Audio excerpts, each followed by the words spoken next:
Hello, this is AstrologerCoach Sonja Francis, and today we're going to be talking about the upcoming new moon, which will be exact in 21 degrees of Taurus on May 11th at 3 p.m. New York time, and that will also be 8 p.m. London time.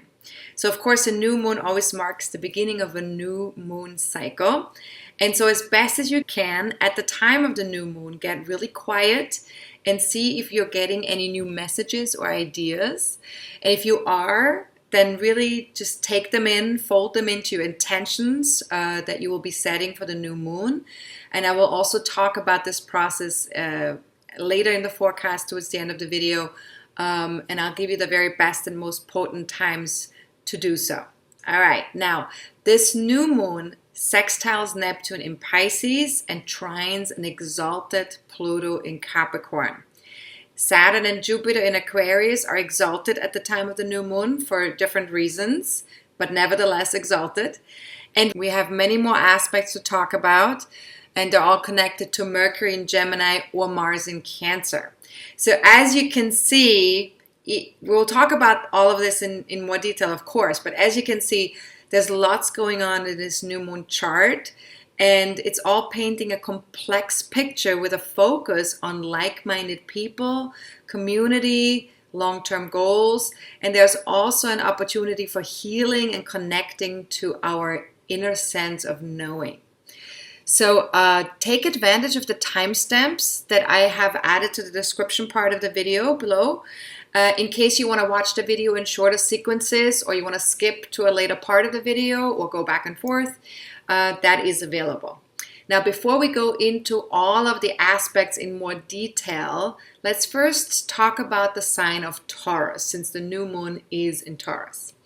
So the sign of Taurus is a very steady, very peaceful sign that places more focus on our interactions with the physical world. And you could say that we seek a healthier relationship with matter. And we're seeking in particular a relationship with matter in the sense that we don't want to be too attached to it, but we also don't want to be too disconnected from it. So it needs to be a nice balance between, basically it's an honoring, right? An honoring of the physical world and matter rather than a grabbing or a pushing away. So for example, our bodies, our resources such as money, the planet that we co-inhabit, all of those are connected to the physical plane or the physical world. So we're kind of powerfully reminded here to take the time to really honor our own body, to honor the planet, to honor our resources that we currently have or that we're currently connecting with. And we have to remember that, the Earth is really literally the only planet we've got. So honoring it is very important, honoring its resources like, the air, the water, the ground that we walk on. Honoring its resources is really important, and also honoring its beauty. Because Taurus, in the end, is also very much about beauty and really taking in, receiving the beauty of physical life. Now, in much of the same spirit, we are also invited to honor ourselves, like I already said, our own body, but also our own talents, what we're good at. And this is a good time for reevaluating our relationship to money and possessions, and for discovering what truly makes us happy and fulfilled. So check in with yourself. When you heard me say all of that, what came to mind? What came up for you? What did you have any images or any thoughts that came through as you were listening to me? And if you had anything come up, then feel free to write it down or feel free to journal on that.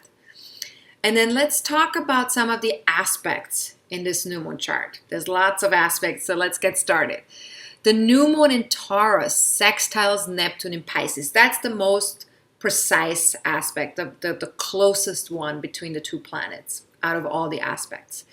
So Taurus ultimately seeks to honor spirit in form. So of course we're spirit beings and we live in a physical body. So spirit and form. And recognizing the physical world as an expression of the divine and the body as a sacred vehicle. And this is very powerful because especially in the Western world, I feel like we're not quite connected to that. We're not quite connected to the divine expression of the physical world or the sacredness of this physical body that we inhabit. We very often throw away our physical body, our health, we throw away the health of this planet. So it's really important that we get very present to that.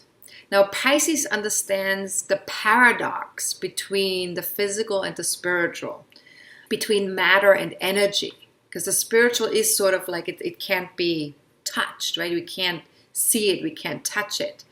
And this is an opportunity in a way. This sextile between Neptune and this new moon is an opportunity to join our need for material comfort and enjoyment of the physical to a much more gentle and intuitive approach, connecting the energetic with the physical and allowing there to be a support between the two. So ask yourself, how might meditation or mindfulness, simply being present in the now moment to all the energies inside of me and around me, support my enjoyment of life? How might that support my enjoyment of life? And then what might merging my 5 senses, which that's of course very much connected to Taurus, what might merging my 5 senses with my 6th sense, which that's connected to Pisces, my 6th sense, bring to awareness? So if I merge the 5th and the 6th sense, what might that bring to awareness? And what small step could I take towards this? And what if there were a huge leap I could make in connecting these two? And what might that be? So it's an invitation to kind of like take some actions to explore this connection between Taurus and Pisces, and to see what might happen if we could merge these two energies or these two signs. And then something that we could also contemplate here, or that we could journal on, is if everything is interconnected on an energetic level, and everything is energy, even the most densest of all masses, right? Even like a rock, let's say, a rock that is as dense as it gets. Even that is, if you look at the smallest level, there are molecules and atoms floating around, which is energy. So even at this densest level, might it make sense to be really conscious and aware of how I treat everyone and everything around me, including myself? So I'm going to say that again, because this was sort of like a lot. If everything is interconnected on an energetic level and everything is energy, even the most densest of masses, might it make sense to be really conscious and aware of how I treat everyone and everything around me, including myself? Because we have to realize, right, if everything's interconnected, then everything has sort of like an impact on everything else. It's like a ripple effect, when you throw a stone into water and it has this ripple effect, it just ripples out. Now, another question you can ask here is, might it make sense that my thoughts and behaviors have a direct impact on the whole energy field that we all co-inhabit? Similar question, but just a little bit differently posed. Could it potentially have a direct impact on me if I were to disregard this interconnectivity? So when we ignore the truth of life, when we ignore what's so, we tend to have repercussions from that, right? That tends to be sort of like an energetic, you could call it karma. So how can we become more conscious of this so that we don't have to feel the repercussion of our unconsciousness around this? Again, these are just some questions to contemplate, to journal on, and to also be with as we go through life, because it's easy to go through life and once in a while go on autopilot or get unconscious again. And not that we need to be conscious 24/7. I'm not sure that that's necessarily possible, maybe for some people.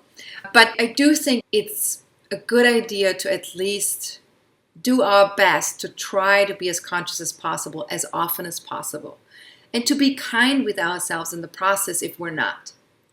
Now, if you want to have access to all the new moon questions from this video in writing, and there's going to be a ton more with all the other aspects as well, in case you want to like journal with the questions, or you want to meditate with them, or just have them so that you can connect with those questions throughout the whole month of this lunar cycle after the new moon becomes exact.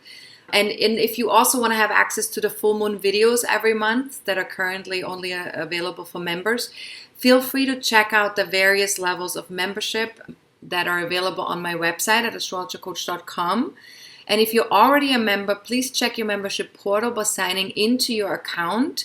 You will find all my posts inside the My Content tab. And the new moon questions are available via the New Moon in Taurus article at the very latest by May 6th. All right, so if you're watching this before May 6th, just wait a little bit so that you can work with the questions.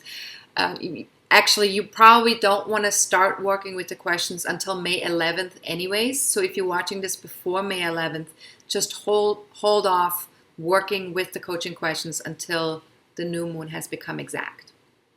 Now let's go back to the new moon chart. The new moon also trines an exalted Pluto in Capricorn.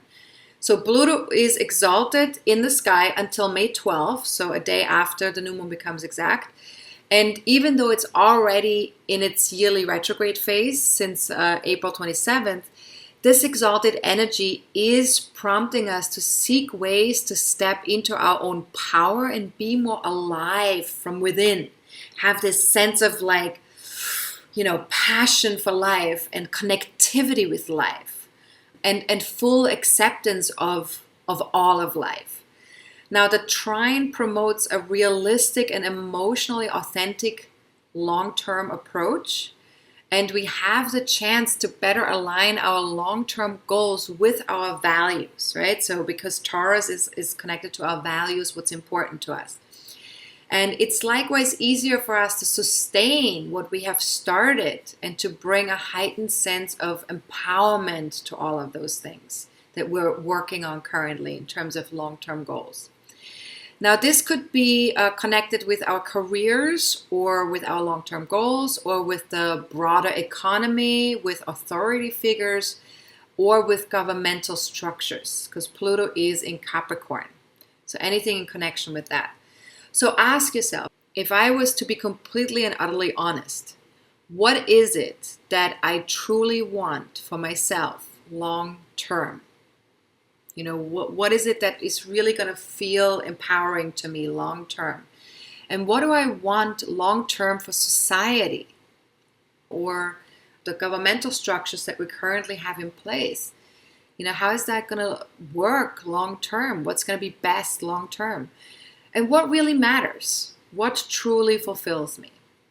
And if I'm being really truthful with myself, where do I desire passionate connections? Because in the end, Pluto is very much about passion, being able to feel passionate about life, about ourselves, about something. And then what simple, even modest step could I take today that would set me on the path to that goal? Now, an exalted Pluto always brings extra intensity to the table. Pluto shows us where we give our power away to other people and where we abuse it ourselves. So what you can ask yourself here is what career or business structures in my life no longer empower me? And what am I most aware of right now in regards to that? And if I'm honest, what will almost inevitably break down over the long haul simply because it is no longer sustainable? And see if you can stay with yourself on this one, because it's so easy to kind of go look on the outside world and see what's not working out there other people or for our country or our city or, whatever it might be. But see if you can really check and see what that is for yourself, because that's where you actually have power and where you have control. Whatever goes on outside of you is just going to make you feel more disempowered if you focus on that. Now, where have I felt disempowered? That's another question you can ask, right? Because, we do tend to feel disempowered in different places in our lives. Everyone has their own little connection to that. Depending on, where is Pluto in your chart natally, where is Scorpio in your chart, what house does it rule, all those nice little things that make astrology interesting. Everyone's a little different. So where have I felt disempowered, like I'm wasting time or energy or resources? Where have I tried to control something beyond my personal control? This is very often where we feel disempowered, where we try to control something that's not in our personal control. And how might a realistic focus on myself and what I do have influence over and support my efforts towards an empowered experience out there in the world? Again, that's similar to what I already mentioned earlier. But again, use these questions, right? Like use these questions to really explore this Pluto energy, because it's such an intense energy. It's really important that we work through it. It's something that it's not just something that the mind cannot get us through this. Pluto is very much emotional, and it's connected to our feeling body. So we need to give ourselves permission to work through it. Now, Saturn and Jupiter in Aquarius are also exalted, just like Pluto at the time of the new moon. Again, for different reasons. Saturn starts to slow down a day before the new moon becomes exact, getting ready for its yearly retrograde phase that begins on May 23rd. And that's why Saturn will be exalted at the time of the new moon and also until June 4th. Now, Saturn in Aquarius asks us to take responsibility for our part in the collective, turn a critical eye on everything we envision for our future, and adopt an objective scientific approach. And we are individually and collectively invited to clarify our thoughts, to be very clear about what thoughts are beneficial to us, what thoughts are not beneficial to us, and take a closer look at the agreements that we made with each other on a collective level. What do we agree to? Is that beneficial? Is it healthy? Is it working, what we're agreeing to? And should this process take place at an unconscious level, so if we're not actually consciously connecting to this, or without the appropriate steps, it will create a tremendous amount of pressure. Because Saturn is sort of like Saturn can be like a pressure cooker, right? Like where it's like, like just do it, commit to it, like make it perfect.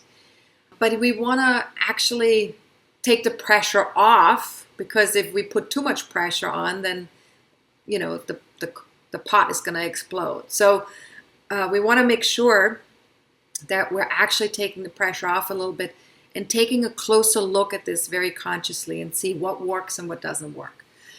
Now, our resistance to this pressure could generate a nagging anxiety and maybe even depression. Because, of course, when we feel pressure, we usually don't like it. It doesn't feel good, right? Pressure doesn't feel good to the body or to the mind. So we definitely want to make sure that we take the pressure off a little bit, or a lot, depending on how much pressure you're experiencing, so that you can relax the physical, the mental, the emotional. Now, as best as you can, slow down a little. That always takes the pressure off, slowing down, and focus on what can be done within the limitations that you are currently experiencing. So we're all experiencing limitations somewhere in our lives. It's just part of the experience of the physical world, and that's why Saturn is a big part of the physical world. So as best as you can, slow down and focus on what you can do within the limitations that you're currently experiencing. And rushing is definitely not going to help us right now. So as best as you can, refrain from rushing. So ask yourself, what works for me? What doesn't? Does my current participation in my various groups or networks align with who I am now? How do I feel about them? Are these groups or networks or friend groups, are they working for me? Are they not working for me? What do I truly want to commit myself to? Do the communities in my life, whether they are local or online, truly resonate with my personal vision for the future as it stands now, rather than what it was 5 or 10 years ago? Because you have to remember with Saturn, things change, life changes. So if we stick with what was true for us 5 or 10 years ago, or even 1 year ago, then we're not doing ourselves a favor, because Saturn is very much connected to the now moment. It's connected to what works now for me. So we want to check in with that all the time. We don't want to just be on autopilot and go, oh yeah, that's who I am. That's what works for me. Those are my rules. Da da da da. Because that can very easily become rigid, and therefore it can be something that's then not working for us. Now, which corporations do I want to support right now? Corporations, because Saturn is in Aquarius. Which do I want to disconnect or part myself from? So there's certain corporations out there, because corporations are groups of people, right? That we might align with more beautifully than with others. And the ones that we actually want to align with, those we want to support, and the other ones we might want to, distance ourselves from. So just check in and see what that might be for you. Now, Saturn is still in a strong square with Uranus until July 18th. We've been talking about that quite a bit since the beginning of the year. We've also done a whole webinar on that as well, so feel free to check that out if you haven't seen that yet. And until July 18th, we will be dealing with some uncomfortable interactions with others and with uncertainty on a personal and collective level. And we need to be giving ourselves a lot of space and giving lots of space to others. And that's really going to be helpful. The more we can just create this space.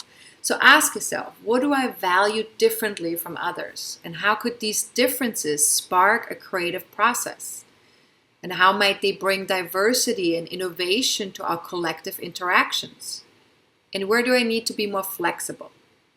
Because in the end, when we're not agreeing with other people, flexibility becomes very important. Because otherwise you have adversity, otherwise you have, war with other people, right? And that's certainly not something that we want to invite into our lives. So where do I need to be more flexible? And what is the thinking box I need to think outside of? So where do we need to think outside the box here? Because when something doesn't align, when things are not a match, when they don't fit, in order to move forward, we need to think outside the box. We need to be creative. So most of us, of course, want peace and abundance for ourselves, for others, especially for loved ones. A world in which we can all appreciate and enjoy life with minimal interruptions, and with the certainty that we are physically taken care of, that we're safe, that we have what we need to live.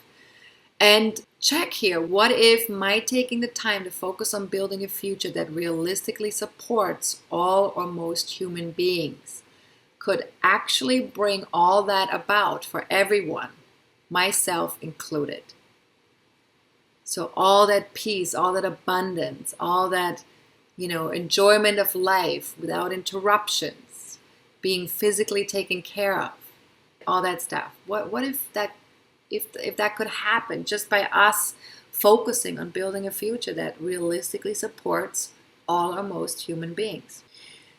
Just something to contemplate, to maybe sit with. Again, you don't have to answer these questions right away. Right? Just allow them to they're just there to invite you to connect to the energies. So let's talk about Jupiter. Jupiter is in the last degree, in 29 degrees, of Aquarius at the time of the new moon. And that makes it exalted. So it is exalted just like Pluto and Saturn, but just for different reasons. Now, a planet in the last degree of a sign feels louder as it is trying to express as much as it can of the current sign before it moves into the next sign. So it's sort of a last hurrah before moving on. And this would indicate a strong urge to complete something, and possibly something that started when Jupiter moved into Aquarius, into that 0 degrees of Aquarius in mid-December of 2020. There's also, with this exalted Jupiter, there's an impatience in the air around connecting with our people, with our tribe, and around moving forward, or at least towards a future that sees the possibility of equality and diversity. So ask yourself, what possibilities did I see for myself and my people since December 19th of last year? And what expectations did I have in connection with communities and networks of like-minded people? And what am I realizing now? What are my expectations or attitudes towards the future? So again, these are beautiful things to contemplate and journal on possibly. And then one thing I also would like to mention with this Jupiter placement is, of course, since it's in the last degree of Aquarius, it will start to have its first pass through Pisces only 2 days after the new moon becomes exact. And it will journey in Pisces until July 28th of this year. And Jupiter feels quite comfortable in Pisces, so we're likely to experience this transit with a little bit more ease and an expansion of our heart energies, because Pisces, of course, has a lot to do with the heart. So we will talk more about this transit and also the upcoming eclipses that are happening in May and June in my next forecasting forum on May 28th. So feel free to join us live or register to get the MP4 video presentation of the live event. So, whether you're able to join live on the 28th or not, you can still get the recording of the webinar. And if you're not yet a star member of my online community, feel free to join us by registering for this month only. And to do so, you can click on the link below this video. I'll have something there for you. And yes, also please remember there's an early bird special that is available until May 25th at midnight Eastern Time, New York time.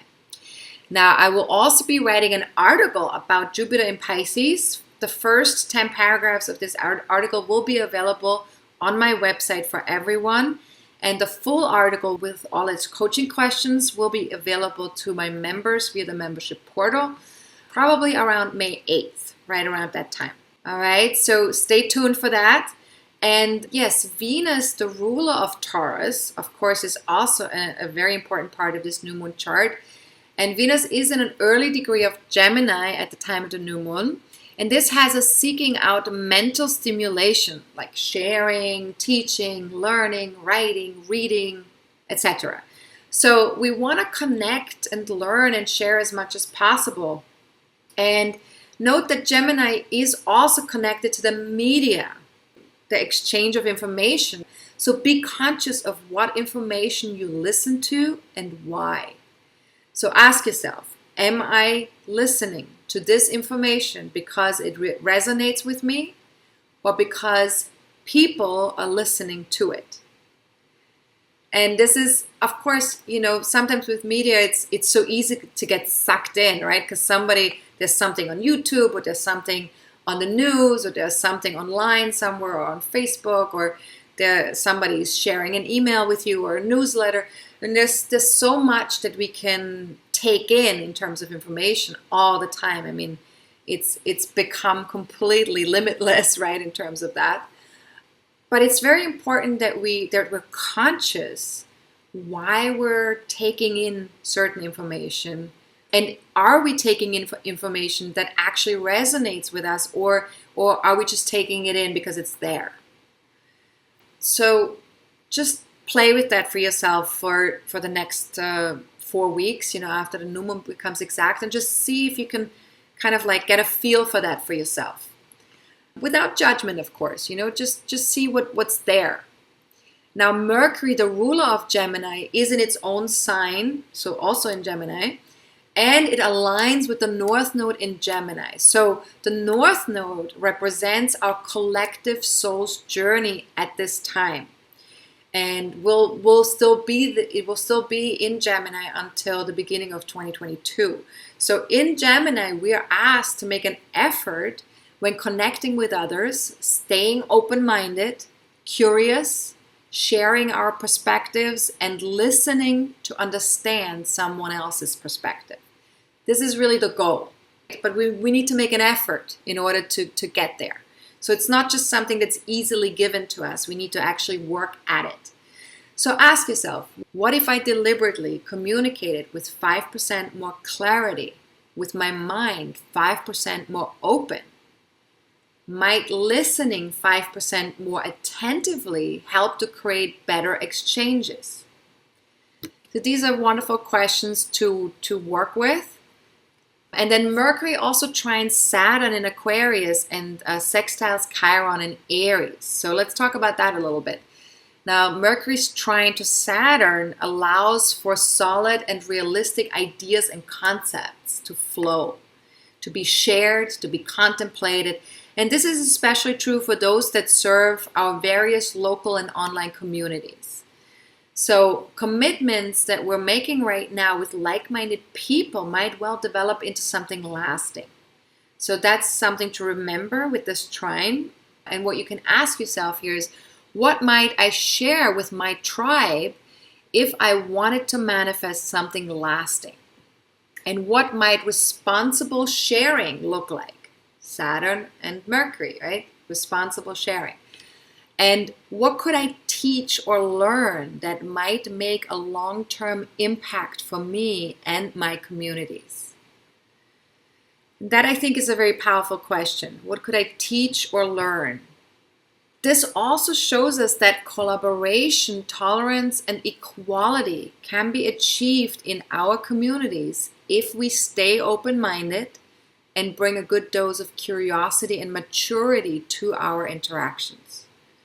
So ask yourself, what questions could I ask of myself or others to support a realistic commitment from me towards my various communities? And what questions could I respectfully pose to a group of people with whom I disagree? Because remember, there is a lot of separation that we're experiencing right now between groups of people that have different opinions or different ways of, different values or different ways of connecting to other people. And so because of that, we want to make sure that we stay open to that, because part of diversity means that people don't always agree, that people want different things, that people stand for different things. So what questions could I respectfully pose to a group of people with whom I disagree, so that I can get a little bit of a better understanding of why is this particular group or affiliation or community, why are they standing where they're standing? Why are they thinking what they're thinking? Why do they have certain opinions? Because being curious about that might help me be less oppositional to that group of people. And help me understand them a little bit better. And that's always a good thing.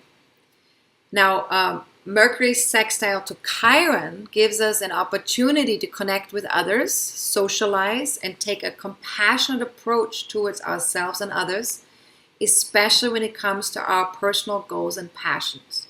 So ask yourself, could I allow myself and others to be human? It's a big part of the Chiron. The Chiron energy is we have to recognize that we're human, that we are, that we're not just spirit, but that we're also human. And what if taking a compassionate approach towards myself and others actually made for more fulfilling connections? And what if I talked about my flaws, my idiosyncrasies, and insecurities? How might this support my own healing process or someone else's? with Chiron and Aries, when we are able to embrace who we are, even if that means we're different from other people, even if that means there are some insecurities or idiosyncrasies that we have. If we can do that, there's a real beautiful healing that can take place, because healing happens through acceptance. It happens through love. It happens through understanding. And we can also then help other people heal. We can inspire other people to do the same and for them to heal because we've shared that. So that's the Mercury Chiron connection. So it's all about allowing ourselves to connect, to talk about these types of things. So let's talk about Mars, because Mars also has a bunch of aspects connected to it. Mars is the ruler of Aries and is currently in Cancer. So Mars is connected to that Chiron placement in Aries. So it's also connected to that wounding or to these insecurities. And Mars is a part of a yod in this new moon chart that is directing our awareness and attention to self-care and any actions we take related to family, home, or real estate issues or projects. So ask yourself, what is required of me so I might connect on an emotional level to others or to myself? And how can I express my emotional fire in a healthy way? And might taking things 5% less personally be a part of that? Now, Mars also squares Chiron in Aries and sextiles Uranus in Taurus. So let's talk about that real briefly.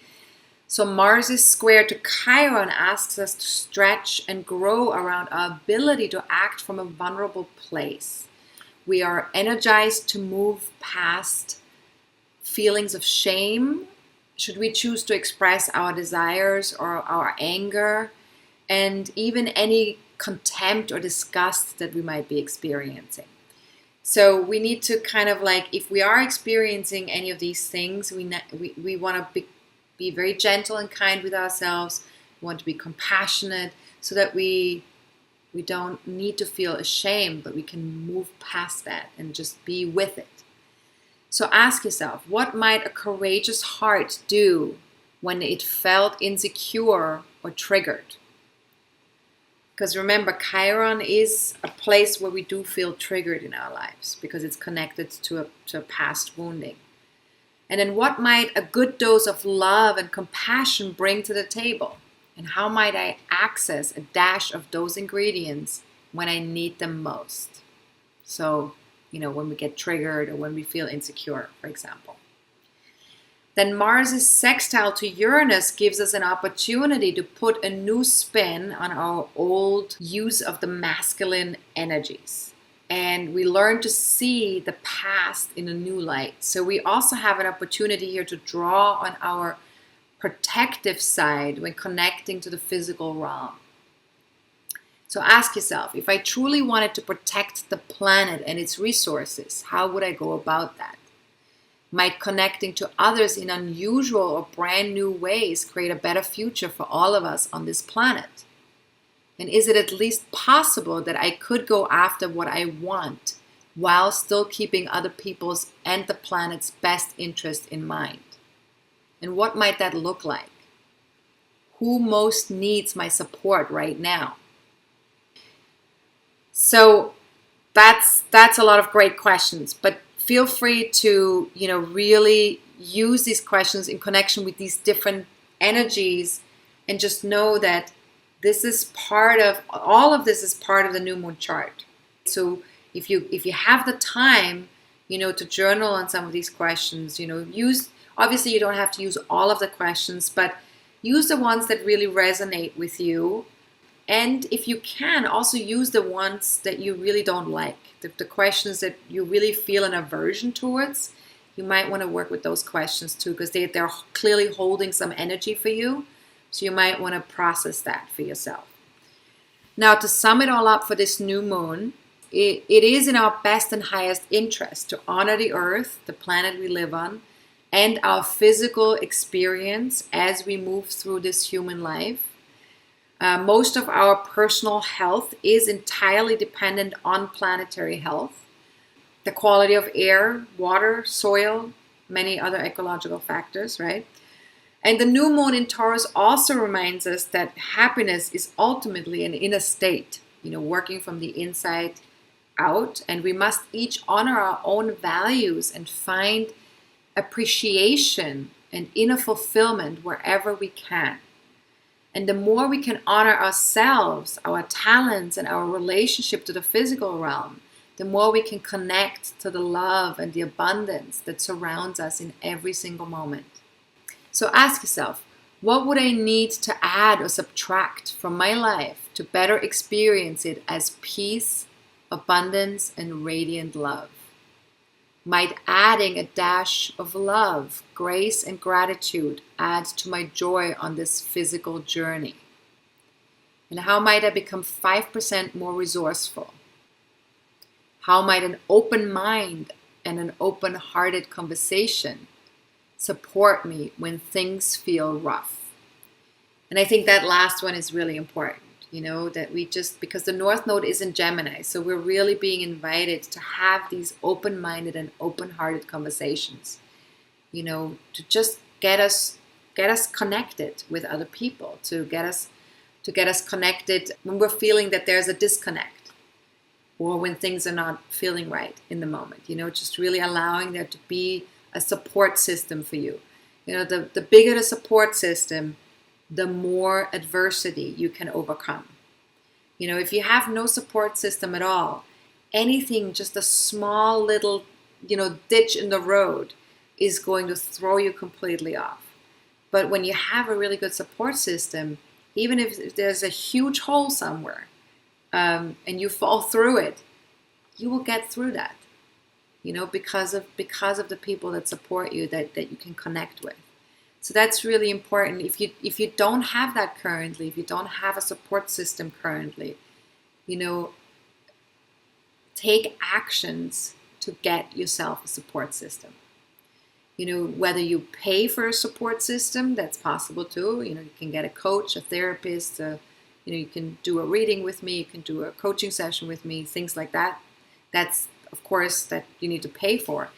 But if you don't have the resources right now to pay for a service like that, look for people in your life that can give you a support. And support, receiving support is something we need to be open to. We need to have an open attitude towards that. Like that it's, first of all, that it's possible and that we're worth it. And that there are people out there who will do that. And it's also a give and receive, right? Sometimes the more you support other people, the more you will also receive support. Again, but you have to be open to receiving. Now, if you have an ascendant or any personal planets in 19 to 23 degrees of Taurus, Scorpio, Leo, or Aquarius, then this new moon will have a stronger impact on you. But also feel free to take a look at your birth chart to see where does 21 degrees of Taurus land in your birth chart, because that area of life is definitely going to be highlighted for the next 28 days after the new moon becomes exact. You can also check out my 30-minute class on how to read your birth chart. You can get free access to that class on my website at AstrologerCoach.com. On the homepage, if you scroll down on the homepage, there will be a window that says free class, and if you just click on that, you'll get access to how to read your birth chart, and that can be helpful in understanding like how to apply, what I'm talking about here in the video. Now let's talk about new moon intentions. When is the best time to set these intentions? So first of all, you want to definitely wait until the new moon has become exact, so not before then. You also want to avoid moon void, of course, phases. Those are not perfect for setting intentions. And this month, the best and most potent time to set intentions would be between 3 p.m. on May 11th and 3 p.m. on May 13th. The only exception would be a 20-minute period or 20-minute window in the morning of May 12th. There will be a brief moon void, of course, between 8:23 a.m. and 8:43 a.m. and that time frame you want to avoid. But other than that, between 3 p.m. May 11 and 3 p.m. May 13, the rest of the time, you can set intentions in a very powerful way. Now, all of those times that I mentioned are U.S. East Coast time. So if you live in a different time zone other than East Coast time, I recommend that you join my Facebook fan page or follow me on Twitter. I will be posting reminders on May 11th after the new moon becomes exact, on May 12th after the moon void, of course, ends, and on May 13th throughout the day until 3 p.m. Eastern time, to let you know when it is the most potent time to set your intentions. So when you see these reminders pop up, either on my Facebook page or on Twitter, sit down and write your intentions. That's the best way to do it if you don't want to do the conversion. Now, for more information about setting intentions, go to my website, go to my blog page, and then look for astrology articles or the tag New Moon Intentions. I will also have a link below this video that you can click on if you need to read that article. And to sign up for my free monthly newsletter, you can go to my homepage at AstrologerCoach.com, or you can also email us at info@astrologercoach.com and just write newsletter in the subject line. The newsletter goes out approximately once or twice a month, sometimes more often, but mostly once or twice a month, with special offers, with the new moon video in it, announcements about courses or anything that's changing in my world. So yeah, feel free to stay up to date with what I'm doing. And yeah, if you have any general questions for me about the new moon or about astrology, feel free to reach out to me to info@astrologercoach.com. If you have any personal questions that requires of me to pull up your birth chart, then please feel free to book a reading on my website at astrologercoach.com for any questions connected to what's coming up within the next 30 to 40 days. Feel free to join the next monthly forecasting forum on May 28th. Again, we will focus on the upcoming eclipses and the Jupiter in Pisces transit. Yeah, and again, there's an early bird special as well. If you're not a star member, feel free to take advantage of that. And my members will see me in 2 weeks around the time of the full moon, so we can look at how far we've come since setting our new moon intentions. And everyone else will see me in 4 weeks for the next new moon. Thank you so much for watching. Stay wholehearted, stay healthy, and if you need support in any way, feel free to reach out. Much love. This is Astrologer Coach Sonja Francis. Goodbye.